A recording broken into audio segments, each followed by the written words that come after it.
Hello and welcome to Down to Earth Convos Down Under, episode 7. In today's episode, you'll hear from our guest, Jane Hall, as we explore limiting beliefs around money, where those beliefs come from, how they hold us back, and how to overcome them. Hi there, Brad, over in Perth, Western Australia. How you doing? Hey Ali, I'm doing fantastic. How are you over on the Sunshine Coast?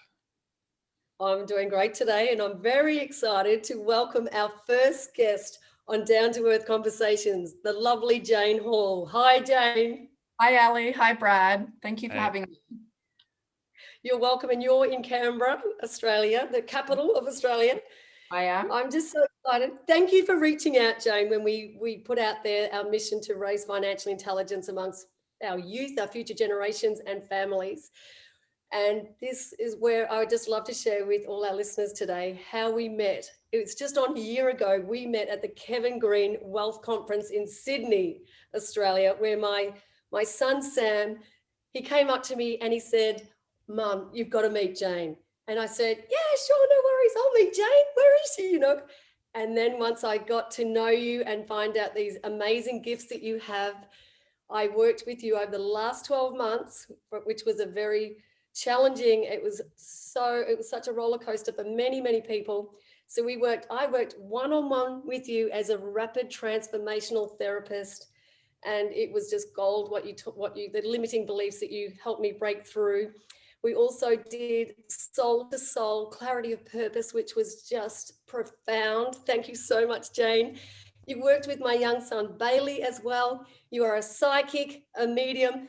Have I left anything out, Jane, please? I think you've covered that pretty well. So I'm a hypnotherapist and I work with a hybrid form of hypnotherapy, which is called rapid transformational therapy. And I bring a lot of intuition from my abilities to be a psychic as well as a medium to that work as well. Yeah. And you've worked with many clients, helping them break through many limiting beliefs. And when we flip over to Brad, where he'll be sharing with our listeners today what you're going to be helping break through a limiting belief of finance, having money. I can't wait to get into it. So Brad, would you like to take over?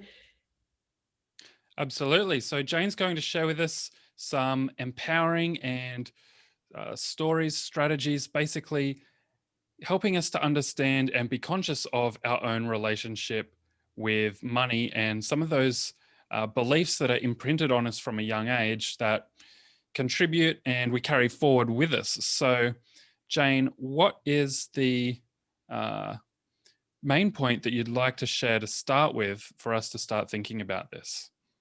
Yeah, so to think about your money mindset and think of it from a perspective of what was I actually taught? What was I taught in my childhood? What was I taught by my family? What was I taught by my education? And what was I taught culturally? So these can really, really impact our life into adult life, right? And we can hold these beliefs all the way through.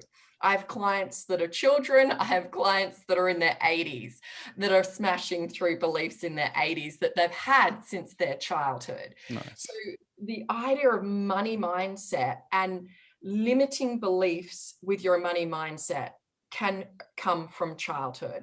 And just to give you a little bit of a story about my money mindset, where my blocks came from, because I absolutely had blocks. One of the blocks is spiritual people shouldn't be paid for what they do. Yeah, because I'm just psychic and a medium. That's crazy. I've spent tens of thousands of dollars on my education, traveling all over the world with trying to learn from the best mediums in the world. Why shouldn't I be? Why am I not worthy enough to charge for money? No. So it's about thinking about that mindset. Where has that come from? Where has that belief come from? That mindset comes from a cultural belief or a community belief that you shouldn't have to pay for a service that's a spiritual service. You go to church, it's free, right? So I had to break down that belief. But the core belief for me in finances that I held on to right well and truly into my 40s was when I was roughly about 6 years of age, and I found this out via hypnosis, that I witnessed my parents arguing. So I witnessed my parents having a massive argument, and my father had missed an inheritance, which my mum was saying, you should contest the will. And he really should have contested the will. But he was of the belief, if that's the way the will was written, then that's the way the will was written. Today, it would have been shattered, right? It would have absolutely been smashed. My mum's begging my father, please, if we have that money, we can send our children to private school. My dad says very abruptly, money does not make you happy. And the conversation ended. That imprinted on my mind. Money doesn't make you happy. Okay. Do I want to have money in my life as I grow up? Yeah, well, I need it to live. But the other conflicting belief, and this is where a lot of us can have conflicting beliefs. When we have the conflicting belief, then we will self-sabotage. So it's a good thing to think about these things. And I could consciously think about the money associated to me with charging for my psychic abilities, my mediumship abilities. I could be very logical about that. Okay, yeah, society says this, but that's actually not true. But when you have beliefs that are so deep that the conscious mind's not accessing them, this is where I come in and I can help. So with this story, what happens is I got that picture, and then I was able to consciously understand, okay, my mum, my whole life, love her. She's beautiful. She wanted the best for me. She absolutely wanted the best for me. And she wanted me to do what was in my heart, what my desire was, what my goals were. So she always raised me and my brothers, do what makes you happy, right? Bang, conflicting belief. I have to do what makes me happy. Then my dad's belief, money doesn't make you happy. Am I going to be wealthy?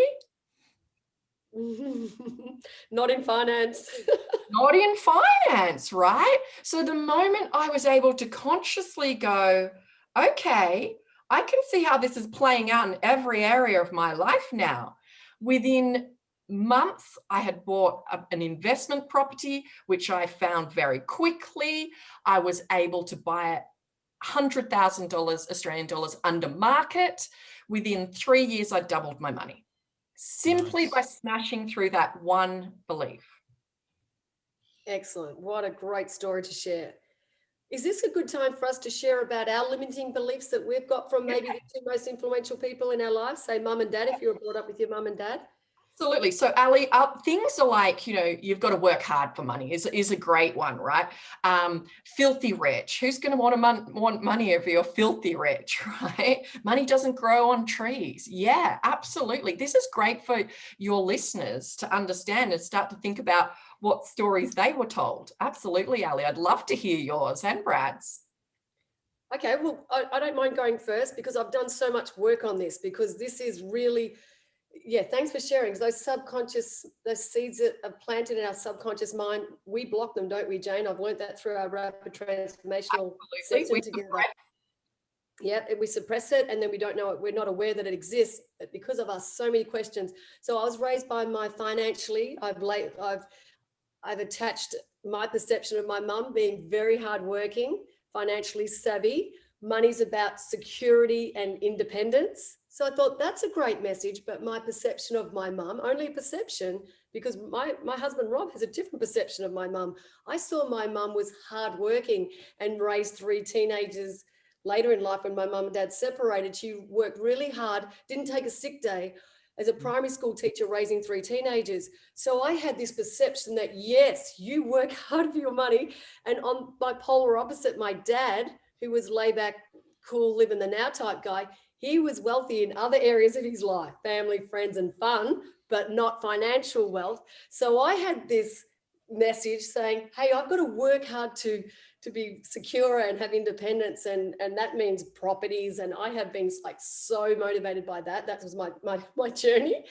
And then I've just taken years to realize that it actually is a balance, so that we don't have to work really hard all the time to earn the money. We have to bring it into balance. But yeah, so I look back now after 30 years of running a business, I'm thinking, wow, there's more to life than just working hard just to get financial security and independence, because I had that years ago, but I'm still having that limiting belief.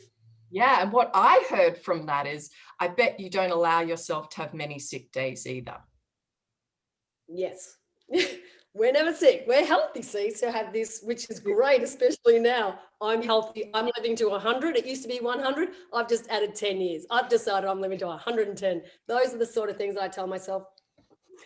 Yeah, but we also are allowed to have sick days, right? You know, that belief of my mum has to work non-stop. She can't stop working because she's got those kids to look after. She cannot take a break. But the truth is, actually, we can be wealthy and we can self-care. So we don't have to work hard. We can look after ourselves. We can nurture ourselves and also bring in the abundance. Beautifully said. Lovely message. Thank you. It's like a therapy session right now, or an empowering session. Thanks, Jake. You're welcome. What about you, Brad? Yeah, I think for me, definitely the same thing about working hard, right? So dad, looking at his parents growing up, it was a constant struggle for them. And a lot of those lessons have imprinted. And so it's a struggle for him. It's all about working hard. Um, there's no, looking for the hacks, looking for the opportunities, doing something on the side. It's all just going through the motions of the system, and having a job, doing what you can, but not looking beyond, not looking for other opportunities as such.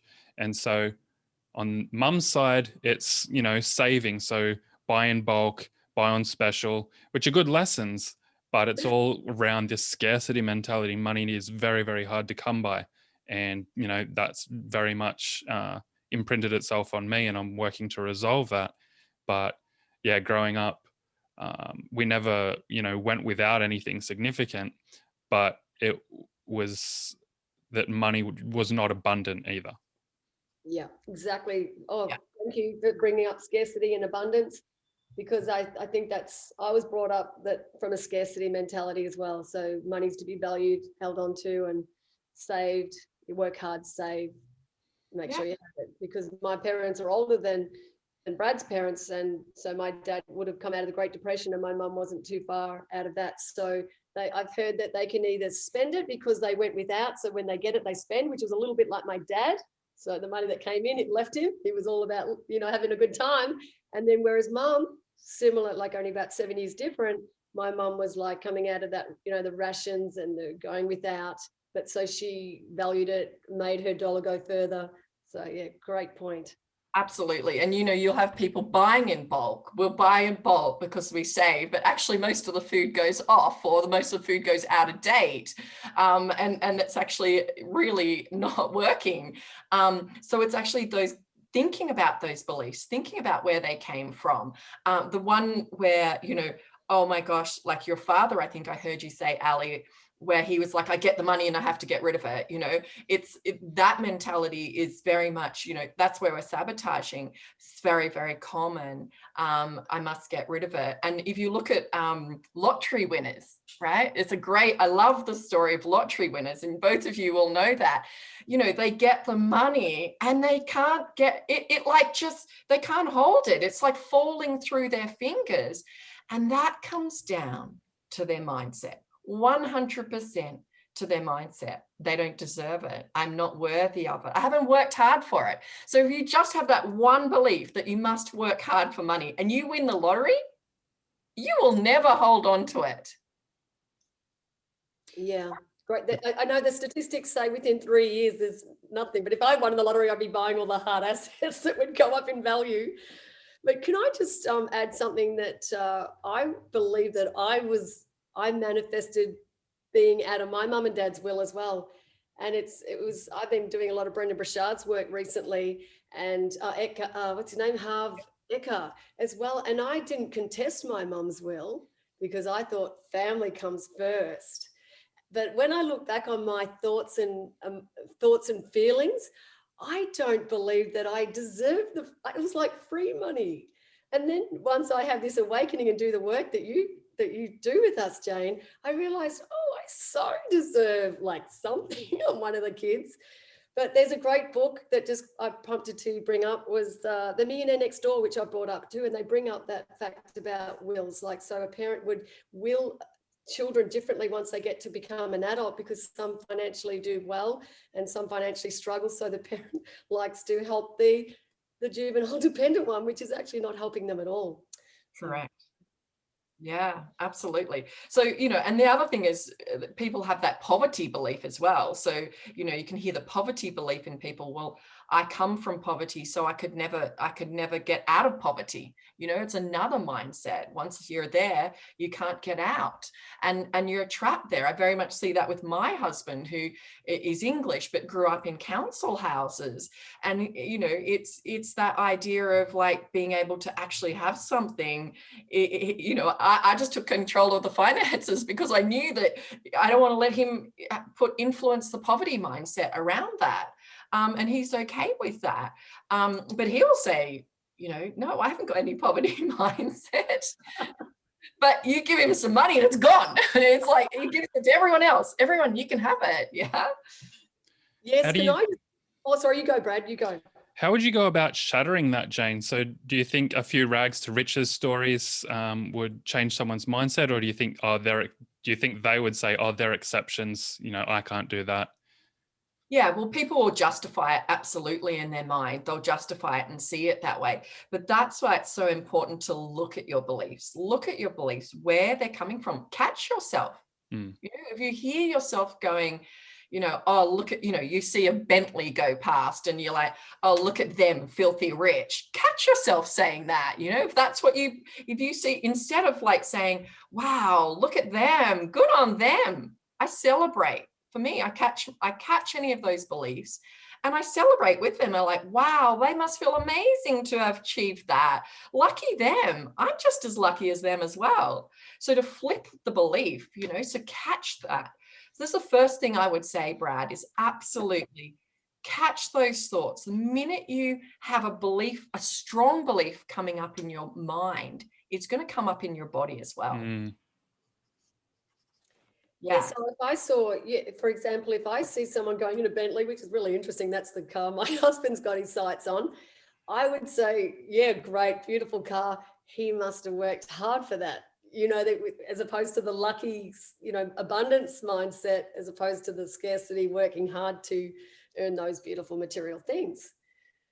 Yeah. So see, straight away there, Ali, you've been able to look just from that one story. And that's what I hope to bring to your listeners as well, for them just to listen to these stories. And how does that affect me? Just as, the Bentley drives past, we have they're filthy rich, dirty. They must have got it through drugs, all this negative stuff, right? So what are you thinking? How are you thinking when you're judging, when you're looking and judging? Beautiful example, Ali, that you said, oh, I look at that Bentley and go, gee, they must have worked really hard for their money. So there's the belief that you need to smash, right? Because we simply know that you can make money while you sleep these days. You sure can. And then I would say, wouldn't I, Jane? Oh, they worked hard to get there before they earned the money while they sleep. You know what I mean? I keep coming back to that work because it's really, I need to do another rapid transformational session with you, I think. This is the first step though, Ali. And Brad, Brad, you just asked that question. This is really the first step. Listen to your language, catch yourself. And if you can just repeatedly start, catching yourself and just reframing it, because the mind can't tell the difference between truth and lies. So if you are telling your mind constantly that you have to work hard for money, it's going to go, right, okay, you have to work hard for your money. If you can say opportunity surrounds me, I'm surrounded by opportunity and I'm an abundance magnet.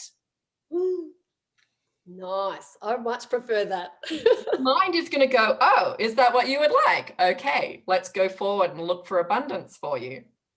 So the first step is awareness, being aware of our thoughts and then the feelings you attach to it if it's a strong belief, and then relanguaging it, reframing it.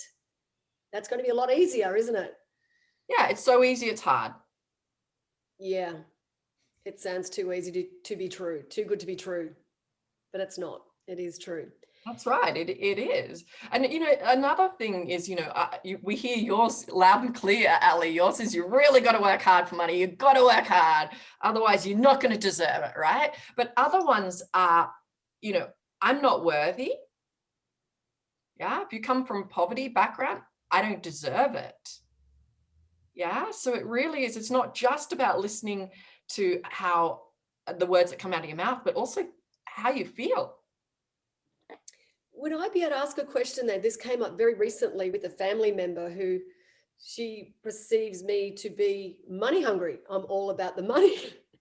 And of course, we know I've already shared my story, but her story that she let out, I'd love to share with everyone, is that it got to when I, went back and forwards with the conversation.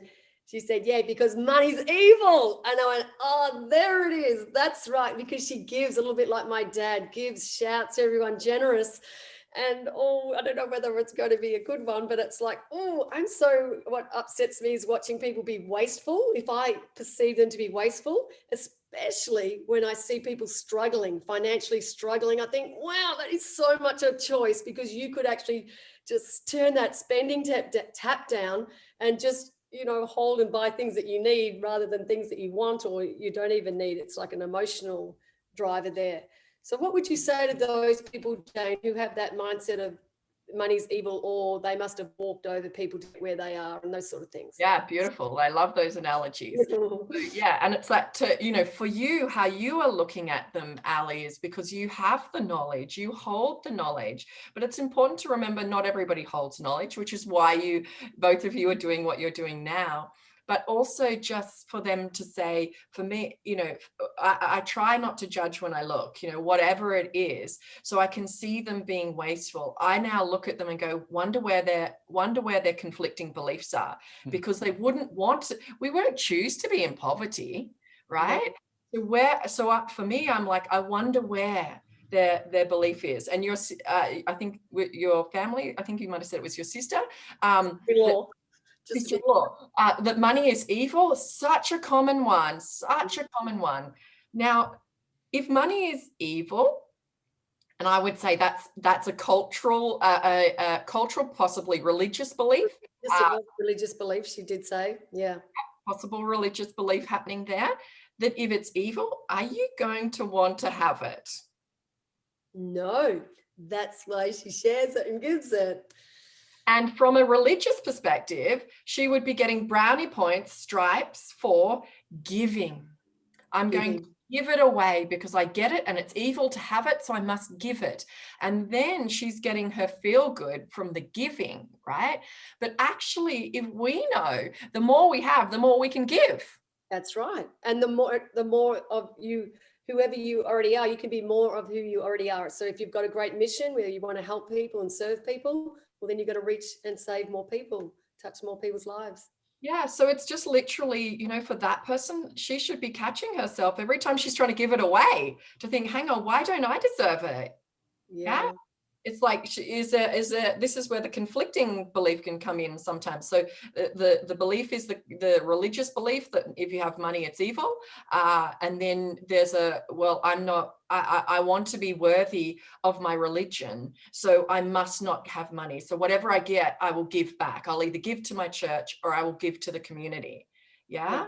Yeah. So you've got to look at, so it's not just one angle. We have to look at it from other angles as well. So there's multifacets to the belief system. Sometimes it's easier to come and see somebody like me that will help you, that you smash through it, because sometimes it is literally smoke and mirrors for us. So yeah. Yeah, that's why you go into the hypnosis, kick into the subconscious brain, go right back to when you're a child. When we had our sessions together, I wouldn't have dreamt in 100 years the stories that came up for me, which was attached to a limiting belief. So it's so profound what you're doing, Jane. It's really great. And people always think they know where their issues are, and they're quite surprised when they come out of hypnosis with me and find where the reason they're stuck, for whatever reason. It's not, we can be stuck in many areas of our lives, but in regards to money, they'll be quite often really surprised. Yeah. Oh, it makes me want to book in another session with you. I think I will. And any listeners, Brad will share later where they can find you. Yeah. What would you like to add to the conversation, Brad?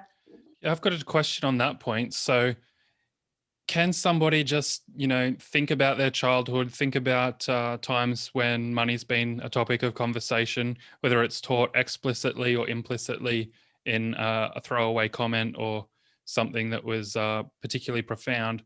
Or do you find in a lot of cases it comes out through the hypnotherapy, through the more deeper analysis of it, rather than just thinking back to memories?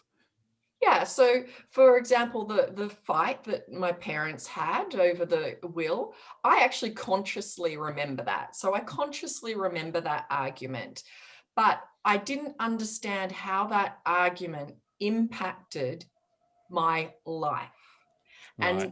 And so it took me to um, do a life review about money mindset. So you can do it consciously. You don't have to do it with the subconscious mind, which is the hypnotherapy. But what I find is if people have done the work in the conscious mind and they're still sabotaging themselves, then somewhere there's going to be a conflicting belief. Right. I was very aware that, yes, of that argument, and money doesn't make you happy, and that's how I was always raised. Money doesn't make you happy, and I could go, oh yeah, well, I've got enough. But for me to link the two of money doesn't make you happy is dad's belief, and mum's belief is I just want you to do what's happy. I didn't link that they were conflicting until I was in hypnosis. Right. And then I was able to go, hang on, now I can see the conflicting belief. So now I can undo that as well. So sometimes we can absolutely, Brad, do the work in our conscious state. But it's if you know that you keep sabotaging yourself, then I would say the conscious mind is suppressing. So our conscious mind will suppress painful memories. So, when I work with my clients that have money blocks, quite often there'll be divorce in the family. And you've got mum wealthy or dad wealthy, and then the other one not wealthy and that wealthy, and you go to the other parent and you beg for money, and the child being pulled into the drama of the adults and money being a big part of it, that can really give us a hurdle in our adult life to get over and get through. But it doesn't have to be that. It can be quite, like my parents were very happily married and I had a complete sabotaging money belief. That is really, it's so interesting, isn't it? Because I reflect back to most of my arguments, or in my perception, because I believe that we filter our world according to what's important to us, so your values. So the conversations or the arguments that I tuned into when my parents were arguing was centered around money. But my brother and sister didn't tune into those conversations, obviously. They belong to me. They're individual, aren't they? And now remember, it's just prompted a memory. This is what my mum used to say to my dad. She would continually tell him off for buying things that he didn't need. You would buy a wooden leg if it was going cheap, Len. That's what she used to say to him. So this is the breakthrough for me today. Again, Jane, thank you. Your work is amazing. I mean, really, these are all, that's a beautiful one. I love that one. You'd buy a wooden leg, right?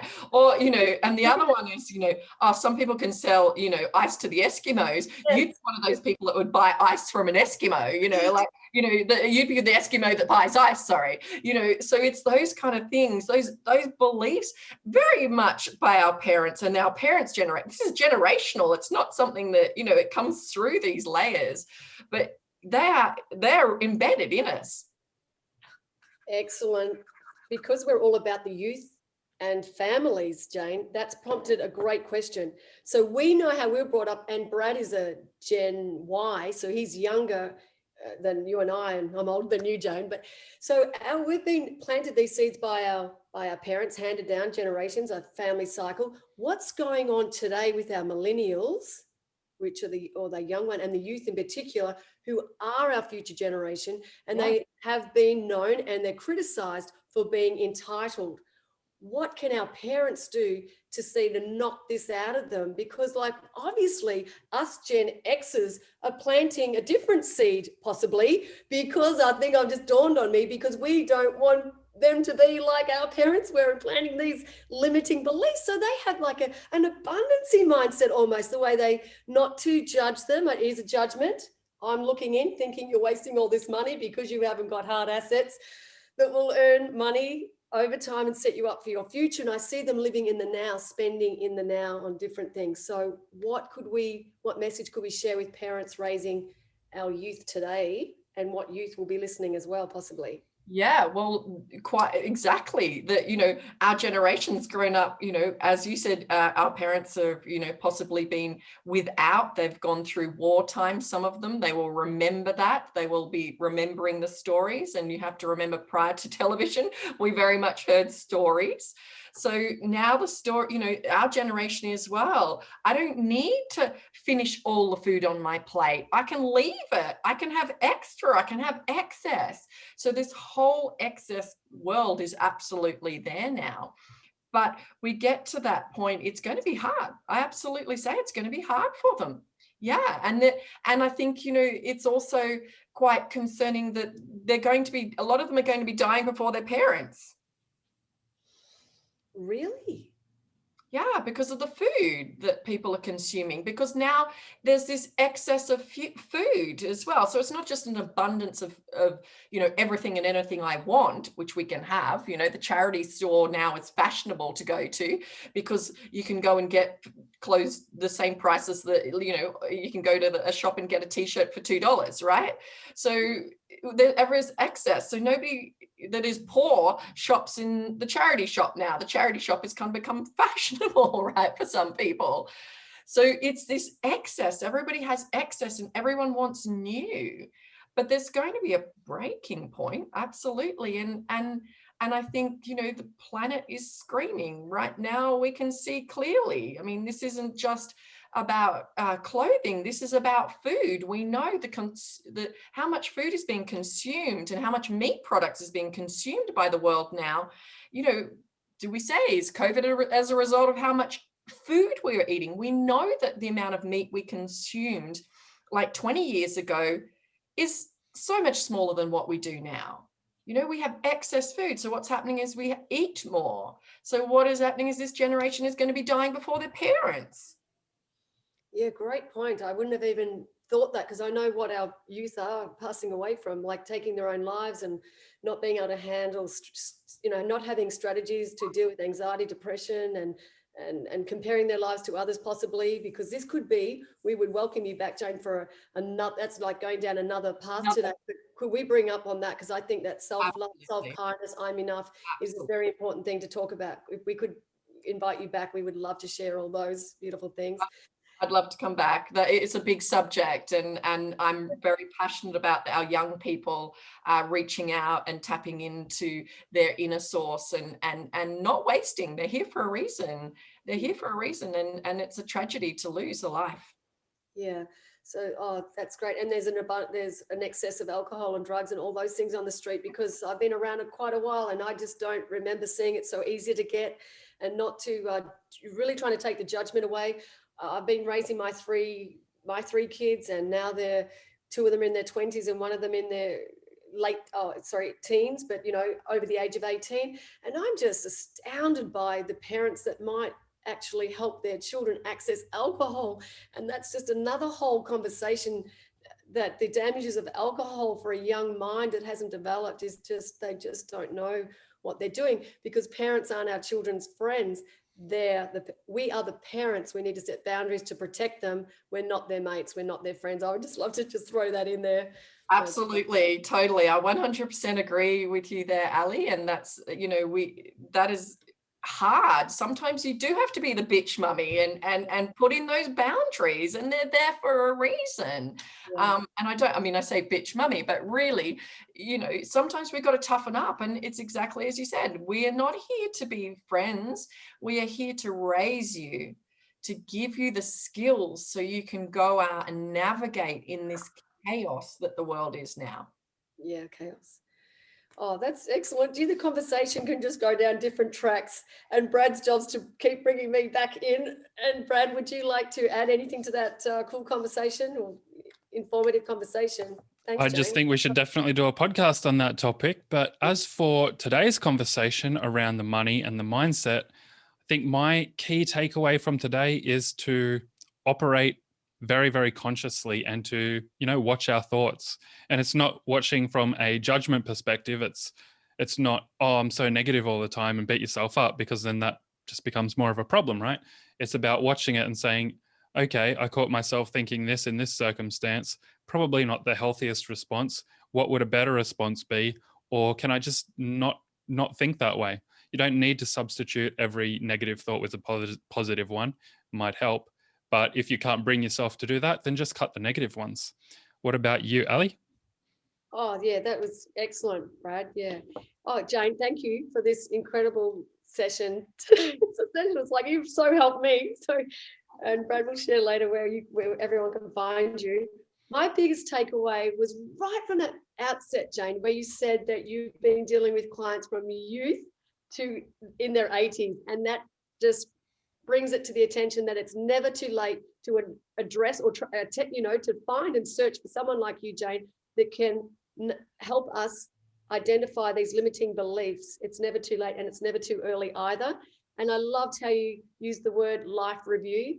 So yeah, it does help if we're consciously aware, like Brad just brought up then, that we're consciously aware of like where these limiting beliefs come from in our early childhood. But then you're going to, with your work, that you marry the two, so we understand the conflicting beliefs so that we can blow that out of the water and then live the life that we deserve. And, Absolutely. Yeah, great. Absolutely. Bringing kindness. I teach my clients to bring self-care, kindness, and then the transformation comes. Lovely. We've got to be our own best friend. I just can't believe self-love is, if we could, lock that in for self-love, self-kindness, I am enough, for another session, we would really love that, wouldn't we, Brad? Absolutely. And Jane, any key takeaways from you that you want the listeners to take away or to put into practice in action in their life? Yeah, so that would be mine. Like, just start to bring kindness to yourself and not judgment and nice words, rather than so many of us berate ourselves and we punish ourselves like, I shouldn't have bought that top, or I shouldn't have bought that. Yeah. So instead of saying, why did I buy that? Actually, I don't think I need that. I'm not going to punish myself now, but next time I'm going to have a thought about it. I'm going to be conscious about it in the moment, as you were saying, Brad. Yeah, so I would say just try and catch yourself in the moment and think about where you are spending your money, and actually, do I need that, or am I buying it because I feel like I want it and I feel like I'm not enough in another area, so I want it to fill up. Great Yeah, great. answer. So before we wrap up, Jane, where can our listeners find out more about you and what you do?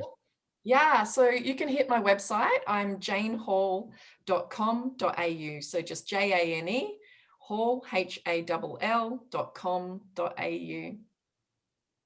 Oh, excellent, Jane. Brilliant. Thanks a lot. Great Thank you for conversation. joining us. Yeah, great conversation. Thanks so much for joining our convo today, Jane, and for all the work that you've done for my family and I.